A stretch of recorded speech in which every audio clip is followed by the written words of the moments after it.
Welcome to the Megacast, our live local daily TV, radio, and streaming show looking into all things Michigan. I'm Tyler Kieft. Today we'll be talking to a number of people about topics of interest and importance to Michiganders just like you. Let's begin with what's making headlines today on CivicCenterTV.com's local news page. Our top story comes from Kristen Jordan Seamus at the Detroit Free Press. Michigan could be pummeled with RSV, flu, and COVID-19. Health leaders are warning, as they are calling it, a triple-demic, the threat of three viral infections, influenza or the seasonal flu, RSV, and coronavirus pummeling the state possibly all at once. That's the fear of these local health officials. Michigan and national health leaders, according to this article, say that they are concerned. And in a quote from Dr. Natasha Bagdasarian, the chief medical executive of the Michigan Department of Health and Human Services, she said, quote, "We have not only flu, RSV, and COVID, which have all the attention right now, but we have rhinovirus and parainfluenza and other coronaviruses as well," and closed quote.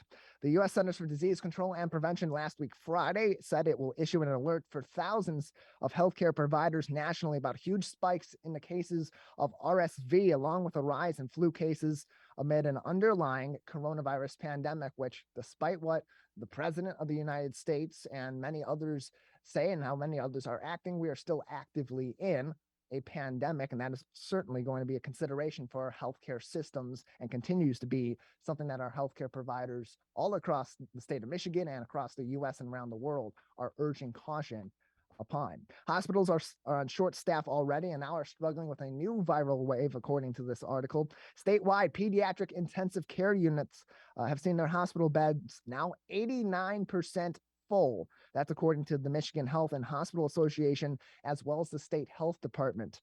Many of those beds are being used to care for children who are sick with RSV, which can cause, among other symptoms, severe illness and rarely death in young children, people who are immunocompromised, and people 65 years of age and older. It's very similar in that regard to COVID-19, which adds that double concern there among those two particular viruses, being COVID-19 and RSV, but also is going to be a consideration in regards to COVID-19. Then comes the question of what happens in the winter. Should we expect, as people are indoors more and more closed quarters situations, and certainly given the situation we're in with people using PPE less often, not distancing from one another as much as we saw certainly in 2020, but even a year ago in 2021 at this time, how will that have an impact? Should we expect an uptick in COVID-19 cases, in seasonal flu and RSV in 2022 in the winter?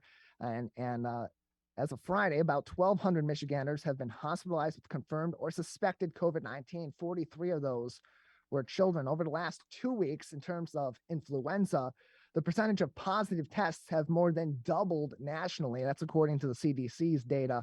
Although Michigan has yet to see a huge uptick in cases of the flu, hospitalizations are climbing in many other parts of the U.S. in that regard. And finally, in terms of vaccination, COVID-19, we've heard so much about those vaccines, about those booster shots. And every year we hear about getting your flu shot, get that seasonal flu shot, get updated. Last year's flu shot doesn't necessarily protect you all that much from this year's flu, if at all, depending on the mutations of influenza over the past year. And doctors are saying they're disappointed in flu and COVID vaccination rates, according again to this article on our website that will be on our website from Kristen Jordan Seamus at the Detroit Free Press. Michigan still hasn't hit its targets that it had hoped to reach for flu and for COVID vaccinations. The goal was to provide 4 million flu shots to Michiganders in the fall and the winter. As of October 22nd, just recently, the most recent date for which data was available, just 43.4% of the state's residents had received a dose of the flu vaccine. About 10% of the state's population on the COVID-19 side, that's 981,659 people, have taken the newly formulated coronavirus booster shot as of November 1st, according to that data. In a quote from Dr. Arnold Monto at the University of Michigan, their professor emeritus of epidemiology and global public health, who's also acting as the acting chairperson of the U.S. FDA administration's vaccines and related biological products advisory committee. He said, quote, "The problem I see in a national way that there has not been very much uptake of the booster." and closed quote. It's really unfortunate, especially given the fact that the elderly and other groups are still at risk of having a severe infection, and closed quote. Dr. Natasha Bagdasarian, the chief medical executive of the Michigan Department of Health and Human Services, also said, quote, "It's not that people have completely stopped getting vaccinated, but it's not been as robust as I had hoped it would be," and closed quote. That article will be on our website, civiccentertv.com, on our local news page today. Also making headlines today across the state of Michigan from the Detroit News and Maisha Johnson, about 72,000 people in Michigan as of late on November 6th on Sunday night were still without power after a severe windstorm came through the state on Saturday. About 72,000 residents across the state are without power after winds up to 65 miles per hour were recorded on Saturday afternoon and evening. Consumers Energy says about 65,865 customers were affected by the windstorms as of Sunday night. In a quote from in a statement by Scott McIntosh, the power company's storm officer, he said, quote, "We experienced nearly 2,000 downed wires throughout Consumers Energy's service territory.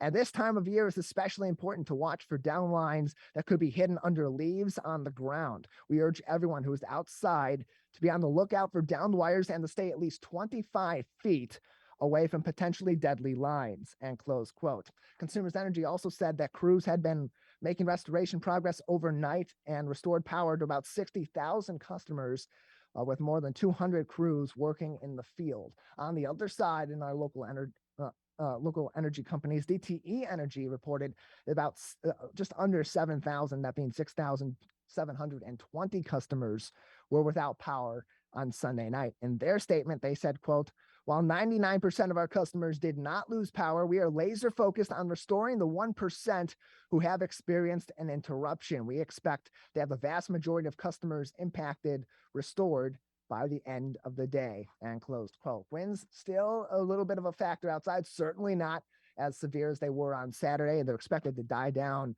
sometime today, with gusts reaching about 22 miles per hour on average. That, according to the National Weather Service. Gusts will be in the single digits beginning on Tuesday, according to the Weather Service. And other weather news, temperatures will begin to cool a little bit as the winds file through and continue on to have their impact, and then will warm up again as we get later on into the middle of the week, finally falling again at the end of the week. That, according also to the National Weather Service. Finally, making headlines today, some good news, an opportunity to give back to the community. If you're looking for some of those opportunities, the Michigan Department of Natural Resources, or DNR, will be holding several volunteer workshops throughout the month of November. They've already started to do this, and state parks, particularly here in southern Michigan, where we originate our broadcast, are hosting volunteer stewardship work days, and volunteers are needed for several different reasons. Among those, but not limited to, restoring natural areas by removing invasive plants that threaten ecosystems, or collecting native wildflowers and some seeds as well. If you're looking for an opportunity to volunteer, you want to get involved, you want to help the Department of Natural Resources with these efforts here in the fall, and as we approach the end of the season, again into the winter, you have a couple more opportunities in our local area. Those coming up 9 a.m. to noon on Saturday, November 12th. That's this coming Saturday at Bald Mountain Recreation Area in Oakland County. Again, 9 to noon on Saturday this week in Oakland County at Bald Mountain Recreation Area. Then you'll have another opportunity next week, Saturday, November 19th at Belle Isle Park, of course, in Wayne County on Belle Isle. All those headlines will be on our website, civiccentertv.com, on our local news page, already there and still there as always, those links to helpful information and updates on COVID-19 directly from resources federally at the Centers for Disease Control and Prevention, statewide at the Michigan Department of Health and Human Services, and locally where we originate our broadcast in Oakland County from the Oakland County Health Division. We have a great show ahead today on this Monday edition of the Megacast. Coming up next, we'll talk about a local specialty that's coming out very soon, but will only be out for a limited time. Stay tuned. We'll talk about that next. You're watching and listening to the Megacast. Take a look back in time and recollect local history at this month's Sylvan Story presentation. Learn about Sylvan Lake's illustrious past from the lovely Helen Jane Peters as she discusses everything she can about Whitfield School's teacher and principal, Mr. Glenn Husted, and the letters he'd write to soldiers fighting in World War II. Sylvan's Story. Drop by at 6:30 p.m. Thursday, November 10th at the Sylvan Lake Community Center. Can I ask you a question? Why do you want to get the COVID-19 vaccine? I don't like getting sick. The virus will die. It will be easy to not catch it. Keep my family safe and keep playing soccer. Because I love being vaccinated. What's your hope for everyone? I hope everybody gets the vaccine to keep safe and strong. Be like happy, having fun everywhere. Everyone stay safe and hope you get the vaccine.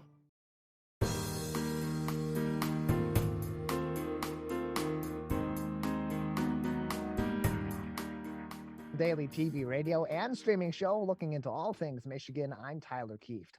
Learn more about our program on our website, civiccentertv.com/megacast, where you'll find information on all of our partnering stations, including in your local area for TV, for radio, and on the web, and find all of our full shows and individual interviews on demand as well. So you can watch us on your time, anytime, and of course, send all of our episodes to your friends if you enjoy them as well. civiccentertv.com/megacast. For all of that. As we head into the middle of the fall season, it's a great time to head down to Detroit to Eastern Market and in that local area and celebrate the season with our friends at the Detroit City Distillery and Bees in the D, who every year at this time partner for one of their many specialty products, their honey bourbon. Joining us now on the Megacast to talk about that and to tease the release date and how you can get in line first to make sure you get your bottle of this specialty bourbon. It's Garrett Pasiak, who is the brand ambassador for Detroit City Distillery, as well as Brian Peterson from Bees in the D, their founder, joining us on the Megacast. Gentlemen, thank you both for joining us today. Absolutely. Thanks for having us. Yeah, glad to have you both on. Glad to have both of you back on with us again. We've had you both on several times to talk about your businesses, your organizations, and all the great work that you do all throughout the year. But this is a special time of the year. You know, people love this particular product. They line up for it. They're getting ready for it. They're sitting at their computers the second that it's ready for release, and it sells out quick every year. So let's go back a little while to when this partnership first began between Detroit City Distillery and Bees in the D to create this honey bourbon. And Garrett, let's start with you. How did this partnership from your side of things begin with Brian and his team at Bees in the D? Well, what we did is a couple years back, we said, you know something, there's a lot of collaboration going on with Bees in the D, with a lot of rooftop beehives and everything like that. And it's fun. We have bourbon, but around the holiday season, you want to go ahead and create something a little bit more special and limited. So that's when we reached out to Bees in the D's, and that's where we met Brian. So yeah. And by the way, we also have hives right here on the roof over our heads right now at the factory. And that's where it all started. But then we're like, honey and bourbon, what a great mix. Yeah, it really is a great partnership between two Detroit organizations that are both quite beloved in the city and throughout the Metro Detroit area as well. And that's why you see such a great response from this product. So then, Garrett, from your side of things, we know how we have an idea of how Brian and his team of Bees in the D are able to collect the honey, and of course, that those products are available all throughout the local area from Bees in the D. But how do you then incorporate that into a bourbon, especially once a year, getting ready for this time of the year and its annual release? So what it is so we have the honey bourbon here. So what we're doing is Brian, Bees in the D, they go ahead and they'll age the honey in a used bourbon barrel. And then once that is extracted and put into this amazing tasting honey here, we then take our original butcher's cut bourbon and we put that into the barrel and age that. So it has a honey finish. So if you're looking for a sweet honey style whiskey, this isn't it. This is a very, very nice, high quality, just honey instant taste at the end of it because it's soaking in a used honey barrel. So that's how we do it. And so timing, I would imagine is... Please go ahead. Sorry about that. I was going to say, fun things to do with it. You can make we call the honey old fashioned. Literally, just take 2 ounces of that honey bourbon and put that in a glass. You want a couple dashes of that cinnamon bitters. Little Angostura. Then, of course, Brian's famous honey there, just a little pour of that. Start with a simple syrup, add ice. Give that a stir. And boom. Yeah, it's versatile too. So much that you can do. It's a great gift too for the holiday season, and it goes on sale November 11th. Of course, that's just 9 days away. Next week it will go on just a little over a week from now. It will go on sale November 11th. DetroitCityDistillery.com/shop for more information. DetroitCityDistillery.com/shop to get that product when it comes out on November 11th. Brian, from your side of things, of course, we know from what Garrett had said that the way that they produce this particular product, this bourbon from Detroit City Distillery, is by soaking the bourbon in the honey barrels that you're then collecting. Then you've of course collected honey from hives all across the Metro Detroit area, including in the city of Detroit, and as you said, right up there on the roof at Detroit City Distillery. I would imagine this time of the year things are maybe a little less busy for those bees than in the warmer seasons of the year. So then how do you then focus on collecting enough to create the specialty product and also to fulfill all the products for the remainder of the year when you get toward the colder seasons of the year and those bees decide, all right, we're going to take a break for a little while?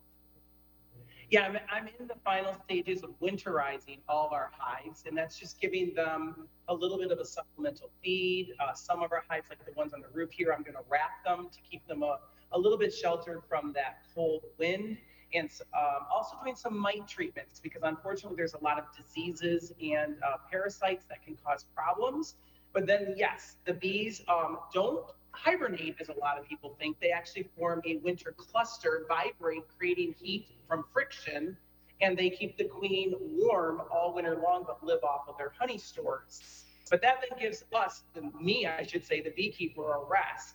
But now we're starting to send out all of our honey to the different organizations like Detroit City Distillery that have invested in us so that they can now take that sweet goodness and use it for products like this or in their restaurant, or we'll bottle it up and have it for sale.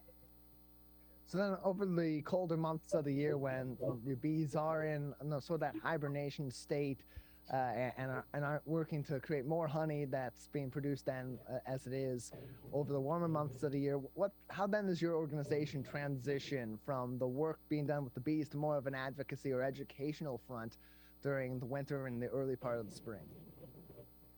Exactly. So this is our time to really get the word out of the importance of the bees, to do fun projects like this with Detroit City Distillery and other organizations.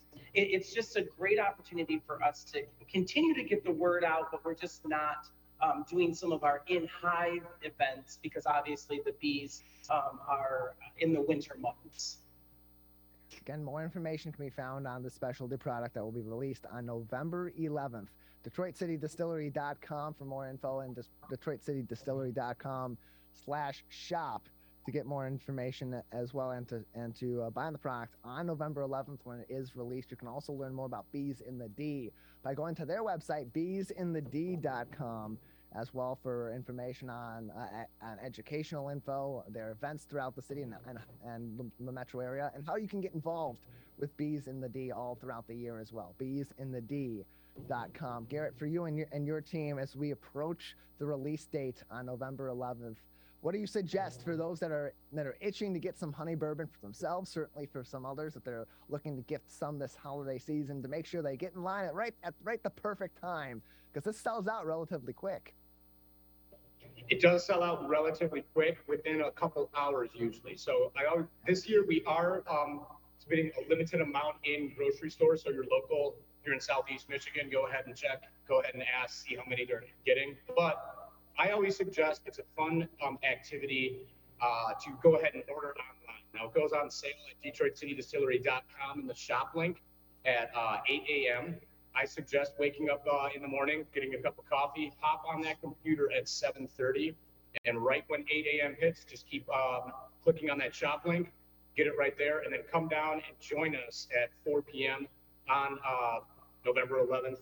We're having a honey release party. It's great to come down to Eastern Market and experience that pickup full hand of the honey bourbon. We're going to have amazing honey cocktails, just like this one we made here. and it's a great experience. So hop on those computers first thing in the morning, November 11th by 8 a.m. As Garrett said, 8 a.m. at DetroitCityDistillery.com/shop. And then, as he also mentioned, their release party, 4 p.m. November 11th at Eastern Market, 4 p.m. November 11th at Eastern Market. So mark your calendars as well, especially on that day of while you're waiting for 8 a.m. to roll around. It's a great time to put that on your calendar or do it now. Get ready for that release party at 4 p.m. at Eastern Market on November 11th. We're joined by brand ambassador Garrett Pasiak from Detroit City Distillery, as well as the founder of Bees in the D, Brian Peterson, on today's edition of the Megacast. Again, you can shop for Honey Bourbon this season on November 11th at 8 a.m. for their release and their other products as well at DetroitCityDistillery.com, and get involved with Bees in the D all throughout the year and learn more about the work that they do advocating for the bees as well as producing great products right here in the state of Michigan at BeesInTheD.com. Brian, I do want to go back to you because you mentioned early on in the interview that you have a hive on top of the facility at Detroit City Distillery, as well as many other locations throughout the Metro Detroit area. When did that idea really come into place to put these hives in urban areas as well as other areas in Metro Detroit? And how does that really work out? Are the bees happier? Do they work a little bit harder even in those urban areas? I would imagine it's pretty busy and loud, and that might affect them. Yeah, so it came about actually right from the beginning of our concept of what we were doing in Detroit City Distillery was one of our first supporters. Bees are referred to as super organisms. Well, I refer to Detroit City Distillery as a super supporter because they have supported us unbelievably with this product, with the bees up on the roof. And actually, bees do better in an urban environment because there actually is more diversity of plant life in the vacant lots. Because we do have bees in rural areas and in suburban areas, and our urban bees outperform the bees in our other areas. So it's pretty cool. And what I love about this too is it's Detroit takes care of Detroit. DCD, as we call them, Detroit City Distillery, is taking care of Bees in the D, but we're also helping to come up with some great products. And what's even better about this is at that event on the 11th, there's going to be others involved too. We're going to have Time and Honey here with a bourbon charcuterie board. We're going to have a Pingree products available, which is recycled leather. You can get some pretty cool coasters. So it's becoming bigger and bigger with more and more Detroit organizations. And that's what our two organizations are all about. Collaborations and working together, and Detroit taking care of Detroit. Again, the release of the Detroit City Distillery and Bees in the D Honey Bourbon specialty product, 8 a.m. on November 11th, DetroitCityDistillery.com/shop. Their release party at Eastern Market, 4 p.m. Same day, November 11th, 4 p.m. at Eastern Market for a whole lot of more fun and interaction with both Bees in the D and Detroit City Distillery. You can follow both of these organizations on social media. Instagram for Detroit City Distillery is at Detroit City Distillery. Twitter at Detroit City DIST. Bees in the D. You can find them on Instagram and Facebook at Bees in the D. Garrett, Brian, thank you both so much for being with us. Thank you so much. Always a pleasure. Appreciate having both of them on to discuss this again. November 11th at 8:30 is when this specialty honey bourbon is released to the public. So make sure you're on Detroit City Distillery's website at that time. You can learn more by searching Detroit City Distillery and by going to BeesInTheD.com as well. Well, of course, with the fluctuations in the economy we're experiencing right now, it can be a tough time to navigate how to manage your money, to keep paying your bills on time, and of course, to set yourself up well for your financial future. Joining us now to talk about how a relationship with your banking officials and those that you are managing your money with can really help you in that regard is Karma Peters, the president and the CEO of Michigan Legacy Credit Union. Karma, thanks for being with us today. Good morning, Tyler. It's great to see you again. Yeah, good to have you back on the program. And it's really important that we build these relationships with these financial institutions that we're managing our money with, even those that we're just, putting money into our checking and into our savings with. They can really help us with so many other resources, especially these credit unions and other banking institutions that tend to have those closer relationships with their customers, being that their customers are so invested in those credit unions. So in the case of your institution, Michigan Legacy Credit Union, what are some of the ways that people can take advantage of building a relationship with your organization while they're, of course, storing and managing their money with you? And how can that be of benefit to their financial future and present? Well, we really look at the whole relationship with our member owners because we do have this long lasting relationship. We want to look at when someone's asking for help, how sticky are they in their relationship with us? Do they do most of their business with us or do they just do one loan? It makes a big difference. When you're starting to maybe experience financial struggles, having that relationship makes all the difference in the things that we can do for you. We have many options out there, but part of that is possibly skipping a payment. It's that time of year where people like to skip a payment as the holidays come so they can use that money towards their holiday spending budget. But we can also match rates. People ask us all the time to match rates with someone else to keep their business here. And we appreciate that opportunity. And we do that as often as we possibly can. But having all your business here lets us look at other opportunities too to maybe help you lower some rates, such as moving some unsecured rate into a secured loan with a lower rate. So just having that whole picture gives us more opportunity to help our members. We're joined by Karma Peters, the president and the CEO of Michigan Legacy Credit Union. On today's edition of the Megacast, you can find more information by going to their website at michiganlegacycu.org, michiganlegacycu.org. And among some of those different services that you provide, can go through some of those details and in terms of what some of these services that you provide can do to help different people that are through your financial institution or that even other credit unions and those sorts of financial institutions can do to help people manage their money, move the money in correct positions, but also to battle some of the current things that we're battling in the economy, whether it be inflation or rising interest rates to sort of match and try to counteract that inflation. There's a lot to balance right now that you really need to have that back and forth with your financial institution in order to make sure you're navigating it properly. Most definitely. One of the biggest things to do is to check the rates on all of your loans or credit cards. Many department stores start at 28%. As a federal credit union that's federally insured, our interest rate can only go to 18%. And in many cases, it's lower than that, depending on the member's credit score. So look at those department store cards and see if we can transfer those to maybe a signature loan or even a secured loan with a lower rate.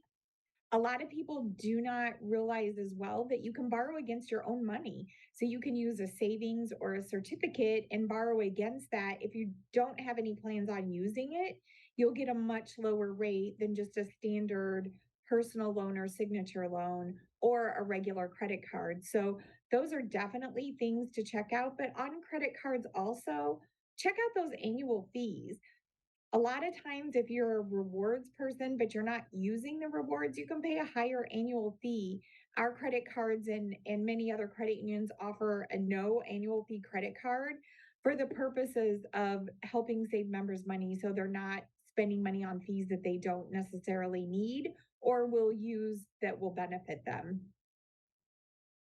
Again, more information on how you can get in contact with Karma and the team at Michigan Legacy Credit Union can be found on their website, michiganlegacycu.org. And Karma, in terms of building that relationship, so I would imagine the fear for many people going through their banking institution and having these sort of negotiations is you're going to get a cookie cutter response because they're dealing with so many different people and they're dealing with so many different financial situations that you're going to get just sort of one or the other, a one size fits all solution, and maybe be talking to someone that doesn't really know you, doesn't really know where you're at and what you need. How is that different at your institution and at credit unions versus a larger banking institution? Because we are Michigan based and locally owned, we make our decisions right here. We get to treat each member and look at the whole picture rather than just an automated decision model. That's one of the nice the nicest features. We have many members that we've been able to help in unconventional ways just by thinking outside the box. And that's part of that local decision making right here in Metro Detroit. So I would encourage everyone to check that out. Check out Michigan Legacy or check out your local credit union. Many of us, especially smaller financial institutions, have that ability, and we get to know our member owners. So we have different options. I think one of the things that came out of the pandemic is even our collections department became friends with people that were experiencing hardships during the pandemic, and that seems to have carried through. The sooner you talk to someone, the more options that are available. So don't put off those conversations. Have them right away so that you have the as many options as possible open to you if you are experiencing or think you're going to experience financial difficulties. Yeah, and people can't really control karma when they're going to need a loan necessarily. In some cases, they can. They can decide that I'm going to stay in my home or my apartment a little bit longer before I look to, go somewhere else or buy another home or downsize or whatever the case may be. But in some cases, they do need to make those decisions quickly for their financial future, especially given the state of our economy. So when that comes around and you have a situation like we're in right now with interest rates continuing to rise as the Federal Reserve tries to counteract the impact of inflation on the economy. How can that relationship with your credit union, with your credit institute, with your financial institution right now help you now also get into a better situation that you need to be into, maybe get a new home loan, or you got to get a different car and you need to get a new loan there, but the interest rates are going to be high. How can you best establish that relationship now so that when the economy does correct itself and those interest rates eventually do hopefully come back down, that you can also recover on the backside of this and really be in an even better position financially with whatever loans you may be getting? That really comes to play in having that deep relationship. So it is important. We look at, are they saving money? Even if it's $5 a week and you show that consistent payment pattern every time you get paid, you don't have to save a lot of money, but save a little and put that away as your emergency fund. Those are things that we do look at. There's many other options that we look at too.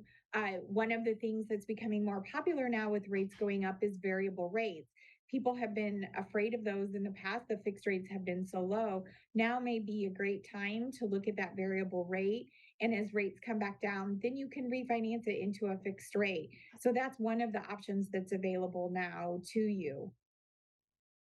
Again, more information can be found on getting in contact with Michigan Legacy Credit Union, as well as all their resources on their website, MichiganLegacyCU.org. MichiganLegacyCU.org, and many of our other financial institutions locally, banks and credit unions alike, have very similar services too. So no, even if Michigan Legacy Credit Union isn't your financial institution of choice, check the website of your financial institution for many of these resources as well. We're joined by Karma Peters on today's edition of the Megacast. She is the president and CEO of Michigan Legacy Credit Union. As we're in really interesting financial times because of the state of the market, because of the state of the economy and the uncertainty for when it's going to go back to normal, if it's going to go back to normal, how many different ebbs and flows it's going to take before the economy eventually does what it always does and self-corrects and brings itself to more of a plateau. And so when there are those opportunities for savings, or at least let's reframe it to, what are some of those opportunities for savings right now that people can take by going through their financial institutions? One that I know is suggested pretty often is opportunities through CDs. Now, when I think of CDs, I think of the late 90s to early 2000s listening to music, but financially they can be really helpful and they have nothing to do with your favorite tunes. They can. They can. Right now, we're running a special. So we have 3.5% for 6 months.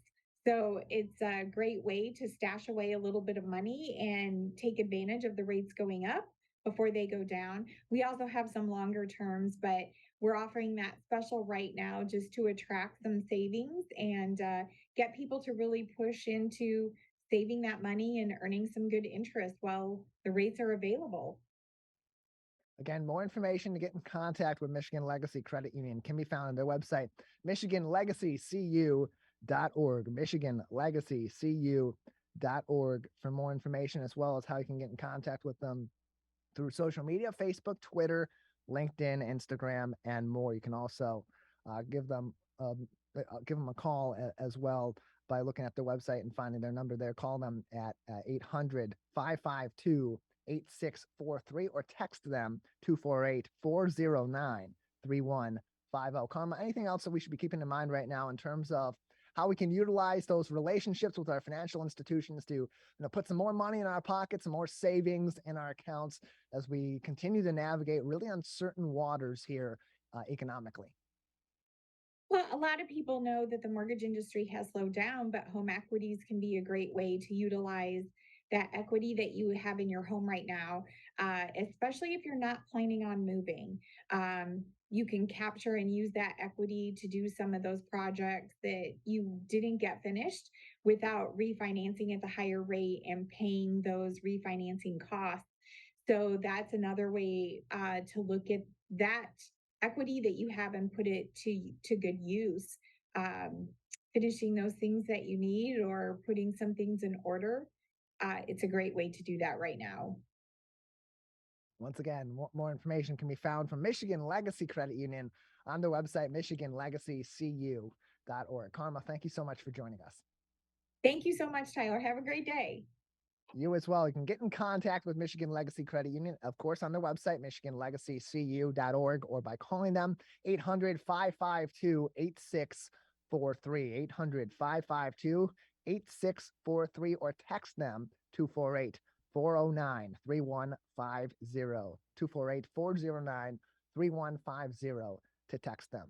We'll take another break here on the Megacast. On the other side, tomorrow is Election Day, Tuesday, November 8th. It's your chance to go to the polls if you haven't already voted by absentee ballot, or even if you're preparing to fill out your absentee ballot and return it in person to those ballot drop boxes before the deadline on Election Day. It's important that before you go to the polls, before you put pen to paper and finalize your ballots, you know what you're doing. You know where you're looking for information so you can be an informed voter.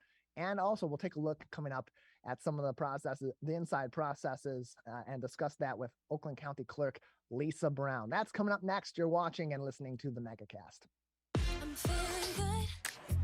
Let's savor these moments. Made possible by the COVID-19 vaccine.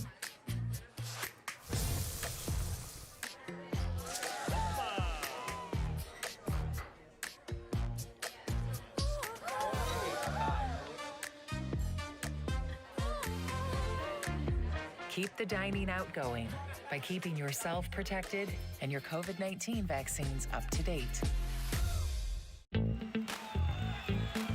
Let's relish these moments, made possible by the COVID-19 vaccine.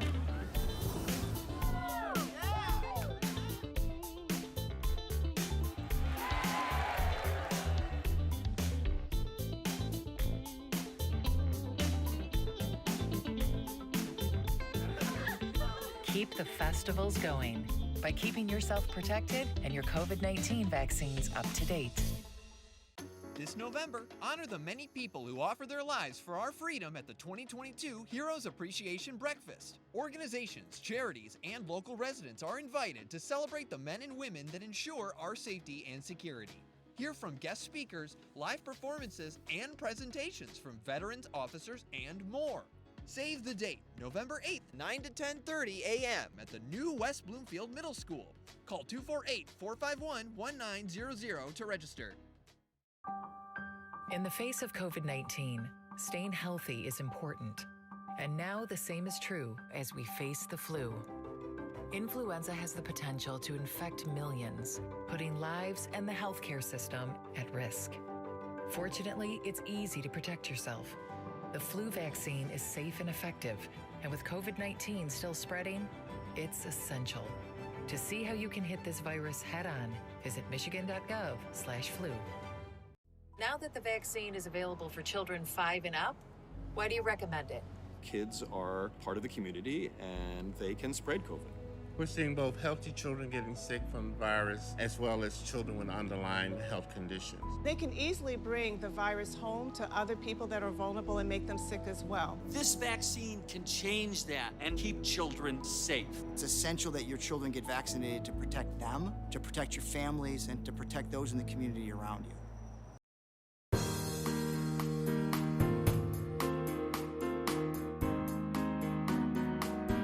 Welcome back to the Megacast, our live local daily TV, radio, and streaming show about all things Michigan. I'm Tyler Kieft.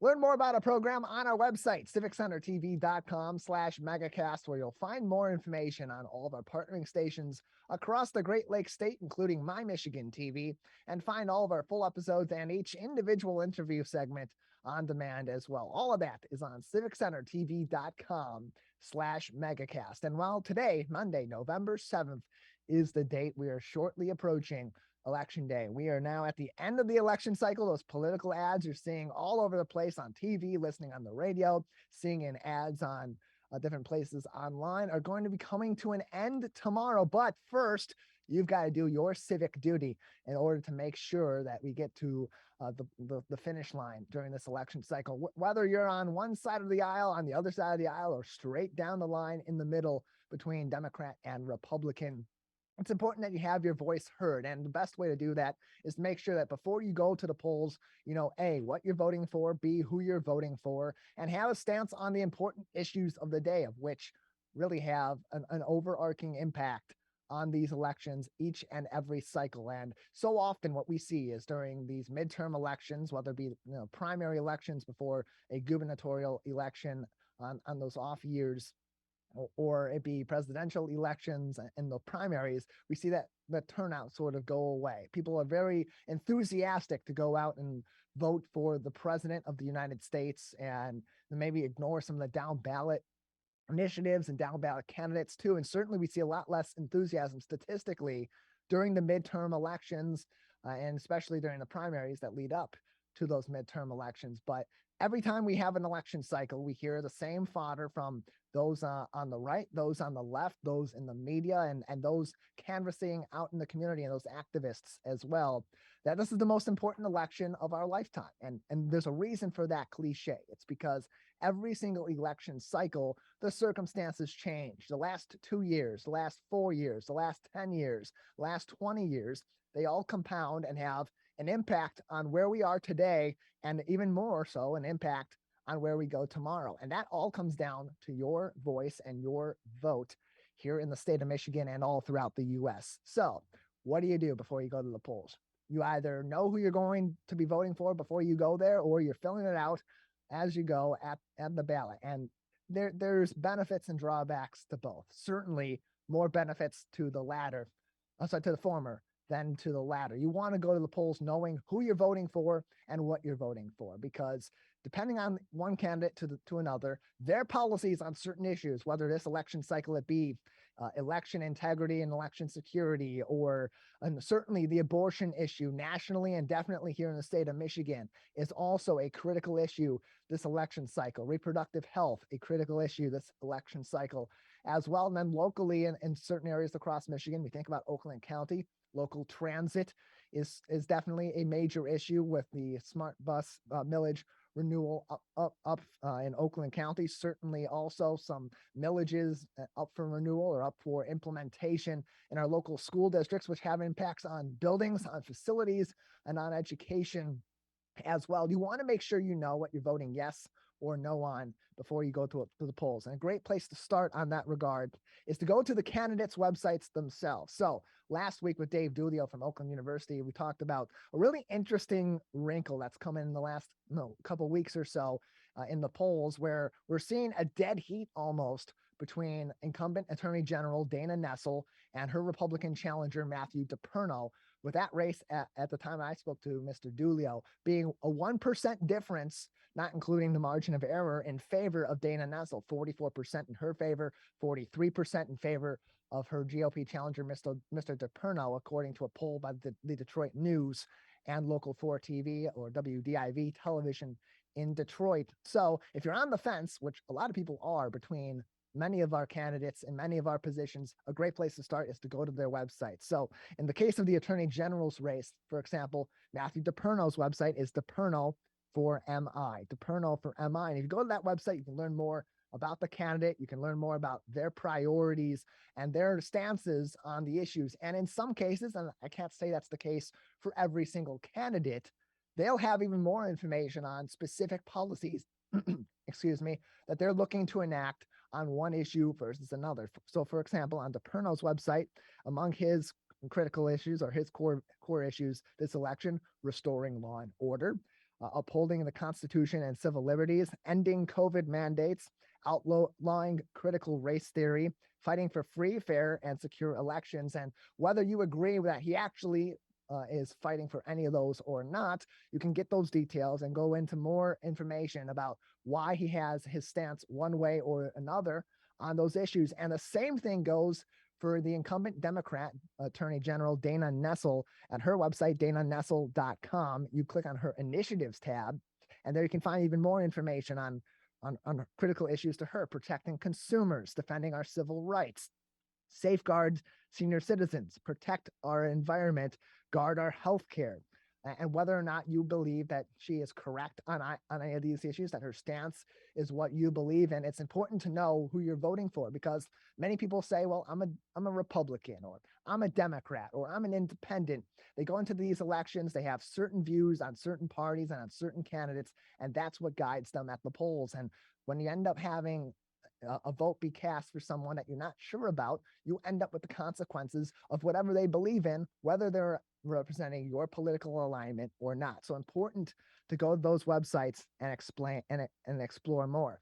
Another great place to look is through nonpartisan resources such as the League of Women Voters of Michigan and League of Women Voters Oakland area, many of whom do interviews with these candidates. They dive in a little bit deeper with the candidates on certain issues, so you can learn more about where exactly they stand, what they particularly plan to do or plan to try to do regarding one issue versus another, and also provide a nice comparison between one candidate and another. We've participated here at our flagship Civic Center TV in candidate forums for many positions throughout Oakland County, including the West Bloomfield School District Board of Education, both the Sylvan Lake and the Keagle Harbor City Council positions, and even earlier on in the election cycle in the primaries for one of the Michigan legislative positions as well. And these are really great ways to get to know the candidates, get to know their attitude, get to know their demeanor, but also, even more importantly, are all really equally as important, to know their stance on many of these issues as well. A great place to go is the League of Women Voters of Michigan's website. That's lwvmi.org, lwvmi.org. You can find their voter guides. You can find more information on how you can get involved in some of these different issues and learn more about your candidates as well. And if you're not sure if you're registered to vote, or where you're supposed to be voting based on your registration, where you live, you can also find resources on their website for that as well. They also offer something called Vote 411 at vote411.org. This allows you to do a lot of great things. You can look into certain issues, look into certain candidates, do a lot of the same things you're doing at their website or through candidate forums or through interviews through the League of Women Voters or through other publications, whether they be partisan or nonpartisan, and then actually go through by putting in some basic information, your precinct, your zip code, whatever the case may be, get a sample ballot, explore some of the candidates, and maybe even fill out a sample ballot right then and there that you can take with you to the polls, so you know exactly who you're voting for, not to do that all by memory. And I just know on this issue, especially those down ballot initiatives and those down ballot candidacies, you're going to want to make sure that you know exactly who you're voting for, because so often those are the ones that get pushed to the wayside, and those are the ones that get forgotten. Lastly, michigan.gov, mi.gov/vote. That will forward you to the Michigan Secretary of State's office's Michigan Voter Information Center, where you can find all that information too. Am I registered to vote? Where am I registered to vote? What is my precinct? And including what is on my ballot. You can download a sample ballot and view it right there. I did it this morning for my local precinct, so I know exactly what's on my ballot. I know what I got to do last minute to get prepared to vote in my local school district for where I live versus where I work. And I know a lot about that school district. I don't know as much about the school district in my local area where I live, so I'll do more digging on that, learn more about the school board candidates, learn more about their millage proposals as well, and learn a lot of information so I know what I'm voting for before I go to the polls on Tuesday and cast my vote. It's important that we know this information. It's important as voters. Your civic duty isn't just going to your local precinct and casting a vote. It's not just applying for and receiving your absentee ballot and returning it by mail, or now that we're so close to the election, it's highly suggested by local clerks, county clerks, and really across the board that you drop it off at many of these ballot drop boxes that municipalities have been running since the 2020 election for the very purposes of avoiding mishaps with the mail. It's important that when you're casting that vote, you go beyond circling in that bubble on each each issue or on each position, but that you know what you're voting for, you know who you're voting for, and you're doing. That is what it means to be doing your civic duty. It's one thing to have your voice heard. It's another thing for your voice to mean something and to have some substance behind it, because the more educated of a society that we are, the better we know our candidates, the better we understand our issues, the better chance we put ourselves in a position to solve some of these problems, to reduce some of the divisiveness. You might know a candidate that perfectly aligns with your politics, but doesn't align with your morals, doesn't align with the way you want a leader to be leading. That could be a difference maker. I'm not saying it is with any certain candidates or other candidates or not. I'm not going to make any political determinations on this show or push any of my political beliefs on you. That's not what this program's for. And frankly, I haven't put forth the proper amount of research to give you informed opinions on that in this particular segment right now about one candidate versus the other in a timely manner, to do that in the way that's proper. And I'm not going to. I'm simply giving you an explanation of what you should be doing, what you should be thinking about doing before you go to the polls and cast your vote, so that we can have an informed electorate and collectively make informed decisions at the polls on Tuesday. Important to know all this information. Again, mi.gov/vote will take you directly to the Michigan Voter Information Center online. And there's plenty of FAQs right there about voting at your local clerk's office, about voting absentee, about registering to vote. Am I registered? Where your polling place is, what the hours are. And just to go back to the absentee ballots, because of a 2018 voting initiative that was voted positively, a yes vote by the electorate, there is no reason absentee voting here in the state of Michigan. So many people have already taken advantage of that no reason absentee voting to vote in past elections in 2020, in the primaries for 2022, in special elections locally and county-wide. But as we get closer to election day, it is urged by local clerks that you return those ballots either directly to your clerk's office or to their ballot drop boxes, because look, it's great of a mail system as we do have, and this is not a knock against the U.S. Postal Service or other couriers in Michigan and our local area or across the board. There are delays in mail. There are processes that take time, and if your ballot does not get to your local clerk's office by the deadline on election day, it's not going to count. You can cast your vote, but you want to make sure your vote counts. And that's why they're urging you, drop these ballots off in the ballot drop boxes, drop them straight off to your clerk's office, because at this point in time, you are running the risk, if you're putting that absentee ballot in the mail, that it may not arrive at your local clerk's office in time. These are all important things to know. Now, we're running out of time. We were going to run a segment that we previously had recorded on a live show with Oakland County Clerk Lisa Brown about some of the processes that go into counting the votes, tallying the votes, and certifying the elections on a local and a state level. When you get the results on Tuesday night, those results are unofficial. And the reason they're unofficial is because the powers that be, the systems that are in place to make sure that our elections are accurate and are secure, have not gone through the full canvassing process of certifying those votes. So we get the unofficial results usually on election night. This time around, we're expecting some delays. It could be upwards of 24 hours in some places in Michigan after the deadline on election day before we know who won certain positions or which proposals have been voted affirmatively or negatively. So keep that in mind.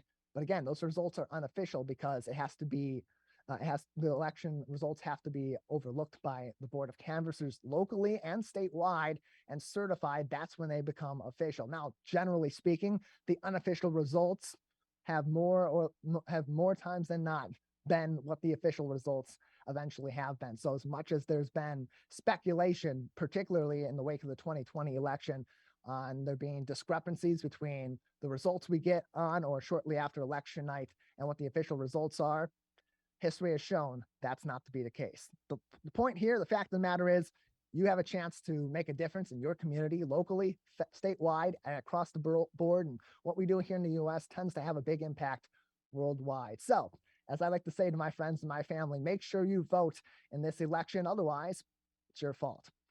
That'll do it for this Monday edition of the program. Again, tomorrow is election day. We have some special programming here to celebrate our veterans on Tuesday morning. So we will not have a Megacast program live on Tuesday, but I highly encourage you to tune in for the Heroes Appreciation Breakfast. And of course, we'll return with a new Megacast on Wednesday.